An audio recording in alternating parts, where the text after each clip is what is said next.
Today, the world commemorates International Day of Widows. And every year on this day, we are reminded to honor the unique experiences of those who have lost their partners.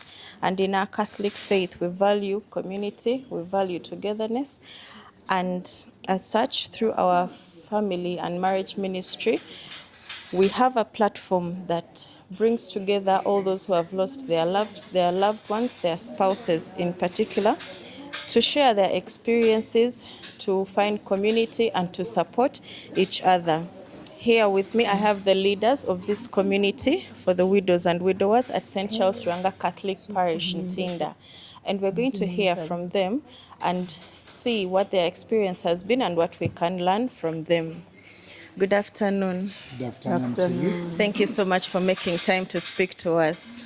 Thank you too for coming here to be with us. So kindly share with us your name and a brief about your story. Maybe ladies first. Okay, my name is Christina Nemwaka. I'm the chair presently of this group, the Widows Group, which is under the family ministry. It was started less than 10 years ago, and the call for it was that it was from a personal experience. When I lost my husband, I sat at home and I was wondering what next, what to do. When everybody goes away and you are left at home alone or with a maid. So I said, what do I do? And I said, if I stay here, I may run berserk. I think let me go away. So I came to church and me with a few ladies, we thought about starting this group where we come to console ourselves, to share our stories, and then see how we can move forward after the loss, because when you lose somebody, at that time you think that is the end of you, but then you have a life to live thereafter. So we came up with this idea. We started slowly, and now we are what we are. And we encourage other people, because it is, we console each other and we are there for each other, because the good thing that we have gone through all this, so we know what it is. So whoever comes with that kind of problem, we know what it is, because we have gone through it. And now we have lived it and we are living it. So that is why twagala nnyo ekibiina kino kigende mu maaso, tufune ne bannaffe abalala, because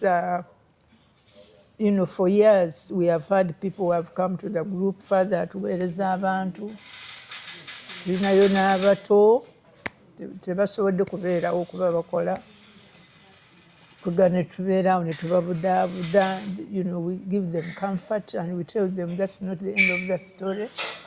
You are still living, you have a life to live, and they have even kids, so they have to look after the kids. Some of us, we get affected differently. For example, kati nze nali mukadde when my husband went away, so my experience may be different, because nze mba mmanyi ekyokukola, and they have lived through most of these things. But for a young person, for example, it becomes increasingly difficult, because, for example, baba omwami nga yagula emmere, yakola kino, then he goes away. So ono omuwala asigala ali lost. So that is why she needs a lot of, okubeerawo nga mumubudaabuda. You comfort her and you nemugamba nti this is not the end of the world. So basically that's what we have been doing. We also came up with an idea nti tukoleyo akantu akatuwa ku ssente. So we started the Benaza St. Monica Catering Group. Tugira kitusavinga emmere, ne tufunayo akasente akatonotono The only problem is that we don't have things of ourselves. The preparing materials like saucepans na biki ebyo. So kati we use other people. Kati tufuna abantu abalala ne bajja ne baservinga on our behalf. But we are praying that as we grow up, as we grow, tujja kufuna ssente naffe twebeesewo tukole ebintu ebitugasa ne families zaabwe.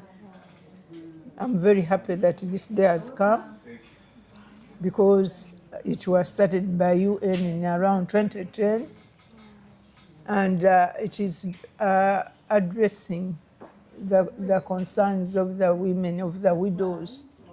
And you know, we get affected differently. Ba widows ab'omu kyalo ate tebalinga ba widows iffe ab'omu kyalo bakugoba mu nnyumba oli mulogo biki, all sorts of, you know, you are traumatized.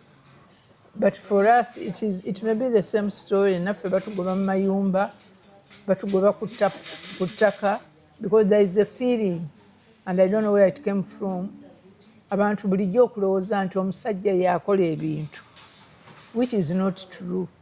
People don't know that when you're a couple, each one has got a contribution to make. So if you have a house, if you have a car, the woman must have contributed. Naye mwe ba relatives, you come and chase us out of the homes. Mbu simanyi bino, simanyi mutamanyi waffe yabizimba, yabigula, yabigira ki, who said? We also have hands, we also have the brain, we have the energy, we can contribute towards whatever is in the home. So the UN, it is looking at some of these issues. And these issues also are different from countries to countries. Because now, like the Europeans, this may not apply. But for Africans, yes. So we are so happy that we are able to sit today and, you know, reflect on what we have gone through, the hurdles, and how we can move forward. Thank you. Thank you very much, Mama Mwaka. And let's hear from the gentleman. First of all, I see that you're the only one here. Is it that in the entire parish you're the only widower? Tell us your story. Thank you so much. My name is Sendagala George. That is a very good question. Maybe I can start with it. Yes, when it comes to widowhood, we find a very big problem in identifying men. Men, we have that ego, and we do not want that inferiority complex. Then you realize that, we shall use both languages, you realize that abasajja abamu aba atya ate abantu omumanya nti yafiirwa omukazi. Naye ng'ate kyandibadde kirungi omusajja oyo n'avaayo n'asharinga experiences. Kuba bangi nnyo abasajja abafiirwa abakazi. Actually, men lose women. They are there and they are many. But it's hard for a man to come out, him personally, and say, I lost a wife. Because when you always come out and you share your experiences, you tend to help other people who have entered into the same field. Actually, out of research, abasajja be basinga n'okufuna depression okusinga abakyala. Trust me on that. Because no one expects a man to cry. A man, you are supposed to be strong. N'abazze okuziikirako bagamba oyo musajja ajja gguma. Musajja ajja gguma, baguma abo. So toyina kaaba, oyina okuguma mu tteeka. With me, it was such a devastating moment when my wife died. Mukyala wange, I last talked to her 5 minutes before she died. My wife died on 23rd of March 2023 at 4 p.m. exact. No, it was about 2 minutes past 4 p.m. Because when she died, I had just talked to her 3 minutes before. Nenga, talking to her, I had talked to her for an entire hour. Chaite chitera kubao, because I was on a journey going to meet Yana. Nenjogera naye netunyumya. It was like nga bw'onoogamba n'old school ne munyumya negwe ojjukira luli bwe wanyiigira nga nzize nga ekkooti sigisibye mapeesa lulinako kyolwo luli tojjukira twali tuva ku pate naye ddala wali wekkakoolwo ebyaddala kati kankubuulire ebyaddala saalinzekka naye negwe nali naye we did nothing kwegamba it was a minute of expression trying to explain to her there's a few moments where she doubted me ate naye I also exchanged the gun naye naawe luli wanyiiza nti kakati byonna bikola bukozi nkunyiize you know so we are trying to explain to each other a few situations that went unanswered that was the period naye nga mbikola nvuga imagine naye I think it was a goodbye kuba kyali tekitera kubeerawo ekyo then all of a sudden nangamba nti ntuse ku delivery point she was delivering medicine tujja kuddamu twogereko nze kale kati wajjako essimu after about 2 minutes nenga neerabidde omulangira kino nenziramu nenjikuba ngenda ogikuba natandikirawo naye omanyi olina wonnimbye nagenda okulaba ddamu ti nannyini essimu nno munnanga agudde wano era bwoba oli luddawa konze ngenda kutuka mityana nti bambi yanguwa jangu so I had to turn the car around simanyi ngeri gye natuuka but era natuuka as fast as possible ngendo kati mu kkubo mba nkyuka ne nkubira sister we nti jangu Barbara alina waagudde baŋŋambye she needs somebody close gendayo nenze ndi wala but I'm coming I also called one of my best friends kati ngenda okuddamu okuba essimu y'omusista we nga tankwata ye ne ŋŋamba kiki as I was reaching where she was nenkubira mukwano gwe mukwano we n'agikwata nanga nti nkubuulire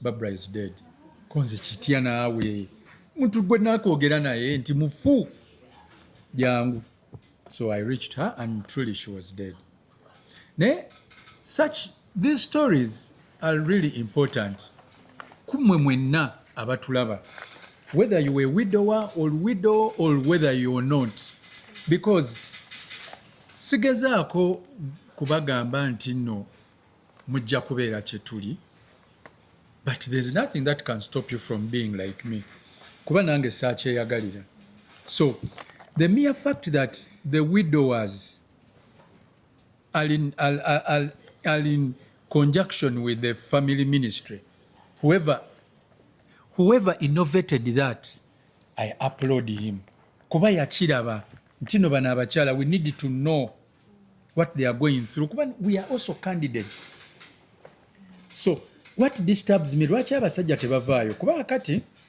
ekizibu kye tusanga ffe abasajja nti for us we move on quickly kati wano mu moving on omuwala bw'amanya nti yafiirwako omukyala we oyo wa kisiraani bw'anankwana nenzikiriza nange nja kufa that is what they think kati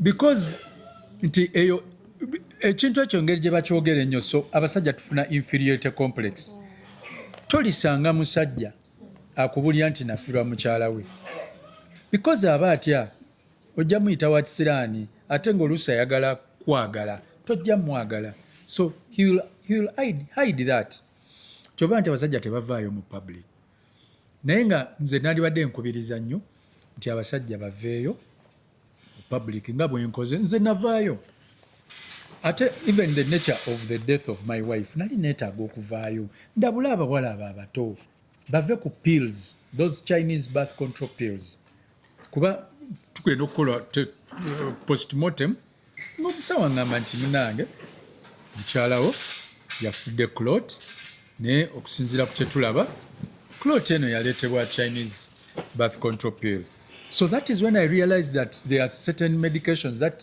cost people's lives kati nga ndaba mbutuufu kinkakatako ng'omukama ŋŋamba labula abaana bange bave ku biweko obwo baleme kufiirwa bulamu bwabwe so I came up and I'm still coming up. I even went for further studies to find how we can handle such a situation. Kuba bulumi tuyita mu bungi.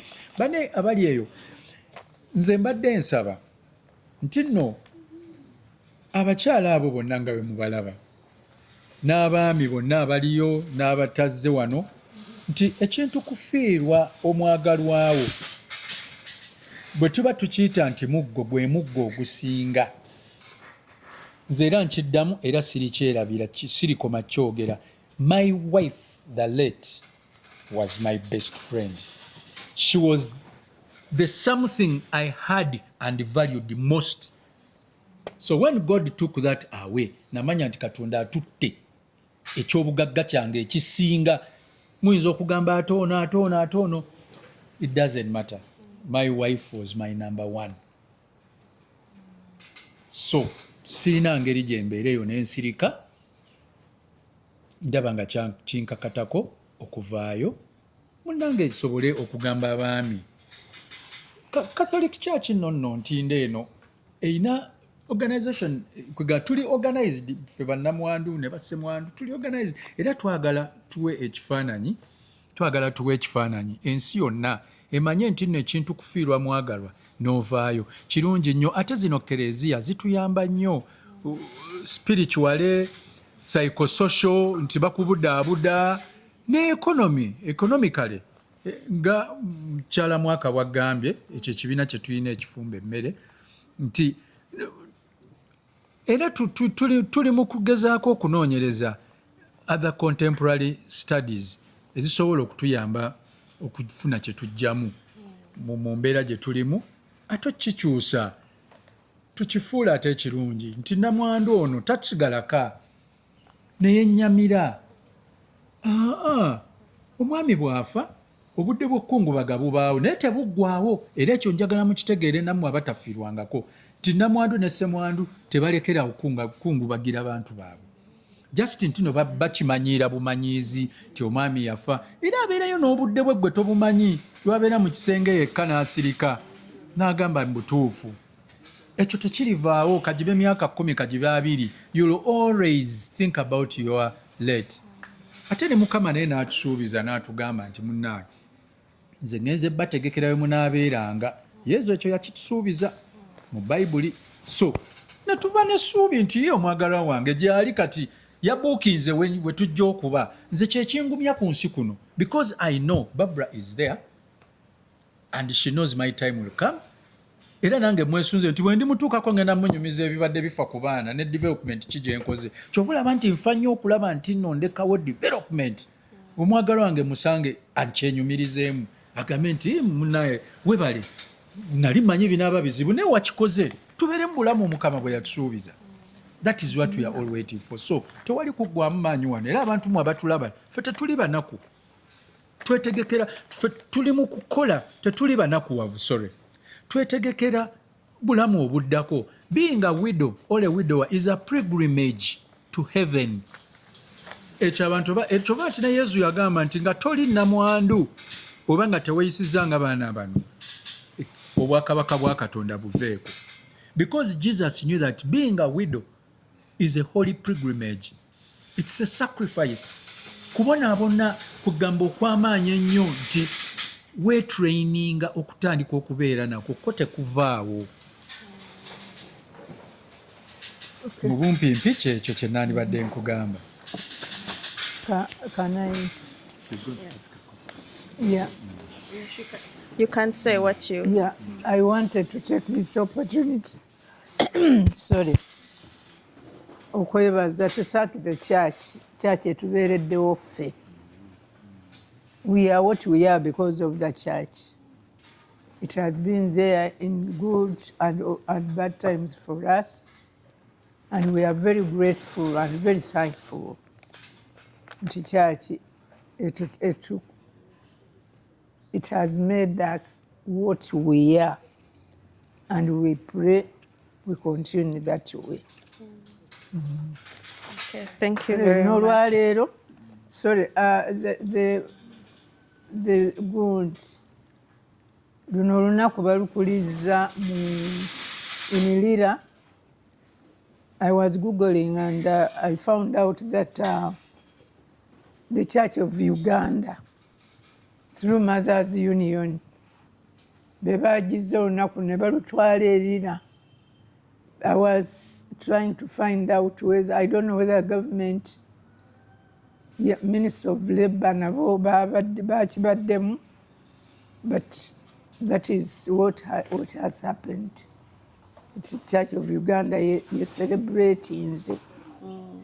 So we need to do more olunaku luno to make people aware of the good. Ebizibu bannamwandu ne bassemwandu bye bayitamu. Thank you. Thank you very much for sharing your experiences. As we wind up, because you've pretty much shared a holistic experience on what it has been, how the church has supported you, and how you have found community. One of the biggest things that comes with loss is for some, their relationship with God breaks. How has your relationship with God evolved during this season? Thank you so much.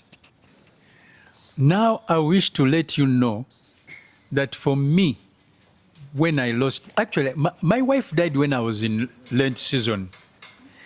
Era nze omukama eyo Lent yali tennatandika ne mugamba nti I want to give you something special. Era nali nkola nnyo mu Lent eyo ate laba omukyala waafiira. Naye ndowooza omukama era yali akitegese. Kubanga nti nno okumusaba nti I want to do something special. Ye yali akimanyi nti mukyala wange agenda muyita kwe kuntegeka. So when my wife died, I did not walk away from God. I actually even got closer to God more than I was. Naye kuba nti saakitegeera nga mubuuza naye ddala Mukama, why me? Lwaki wensazeewo kugetinga closer to you? Ate wenfunye ekintu ekifaanagana bwe kiti. So nze basically njagala okunnyonnyola nti when my wife died, I got closer to God. Era ndoza sure twagenda ne Namugongo ne nvaayo ne ngenda ekibeho ne ngenda Bukalango. Nakola nnyo pilgrimage ezaawe era zannyamba nnyo. Actually those are one of the things that helped me to recover fast, going for pilgrimages. Yeah, it made me stronger because instead of sitting at home, I started spending more time at church and then getting involved in so many activities of the church. It's because kati nkaddiye naye luli I still had some vigor. So I was in almost everything, right from construction of the church. So it made me stronger. Okujjako kati ngenda. What advice would you give to anyone out there, young or old, who may not have found community yet, but they've experienced loss of a spouse, of a loved one? What are your parting shots to them? How can they find community if they are to come here? How do they start? If they are from this community, let them join us. Let them join us, and they shall find peace in their mind. But if they don't come to this community, let them go to their parishes, their churches, and go and find out. Most of the churches now, they may not be so active, but there's still an idea of what? Of having the widows and widowers. Actually, when we went to Rubaga, we were so surprised. You know, the group was so huge that they first put us in a room.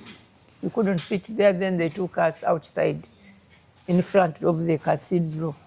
And we nearly filled the whole place. So this thing, it is in every parish. It may not be at the same rate or level at which we are doing our thing, but it is there.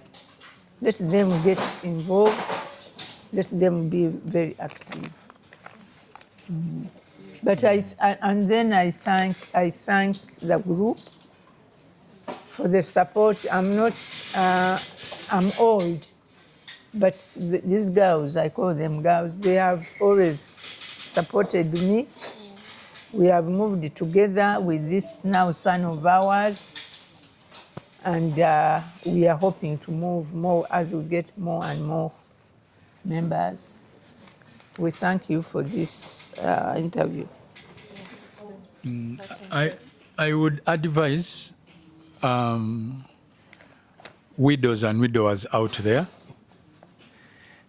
there is a reason as to why you become a widow. That is what people should know. I can give you an example of Mother Mary. Mother Mary was a widow, much as we don't put a lot of emphasis on it.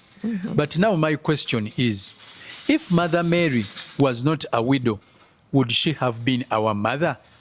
Because remember, at the cross, when Jesus told John that this is your mother, and then Mother Mary that this is your son, would he have done it if Joseph was there? Do you think Jesus would have told her mother that go and John takes care of you?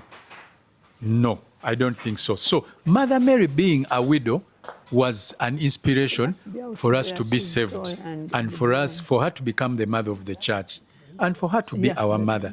So sometimes being a widow is not a curse, as people say. I want to break that away completely traditionally. God has made you a widow because he has a purpose in you. For me, I did not know that I would stand in front of the entire world and preach about widowhood. When my wife died, I did not know why she really died. But now I think I know. God was sending me on a mission, on a journey. When she died, I went back for masters. And I made a research on widows, on learning experiences of widows in Ntinda Catholic community. That is my book. And now I'm doing a PhD on competence development on widows and widowers in Kampala Archdiocese. Meaning that there is a further journey I did not know I would take. Because if she was there, why would I research on widowhood, honestly, if my wife was there? Now I'm getting the answer. So, ladies and gentlemen out there looking at me, when you become a widow, there is a journey God is giving you. Come to church, come and join us. Share your experiences with us as we know you, and something will happen. We pray that God makes a lot of miracles in us.